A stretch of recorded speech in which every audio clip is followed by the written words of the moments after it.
नंदुरबार जिल्ह्यातल्या नवापूर तालुक्यात अंत्यविधीसाठी नदी पार करून जाण्याची वेळ ग्रामस्थांवर आली आहे। धक्कादायक बाब म्हणजे स्मशानभूमीत जाण्यासाठी पूल नाही आणि दुसरा कोणताही मार्ग नसल्यानं नदीतील वाहत्या पाण्याच्या प्रवाहात उतरून ही नदी नागरिकांनी ओलांडली। अंत्यसंस्कारासाठी ग्रामस्थांना नदीतून जीवघेणा प्रवास करावा लागत असल्यानं संताप व्यक्त केला जातोय।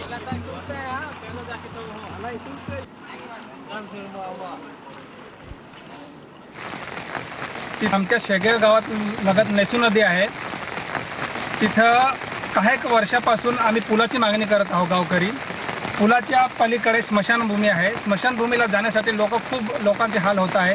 आता बाबाचं वय 70-65 वर्ष आहे, तरी देखील हे आतापर्यंत संघर्ष करत आहे। काही वर्षापासून ते पुलाची मागणी करत आहे, पण शासनाने याच्याकडे लक्ष काही दिलं नाही।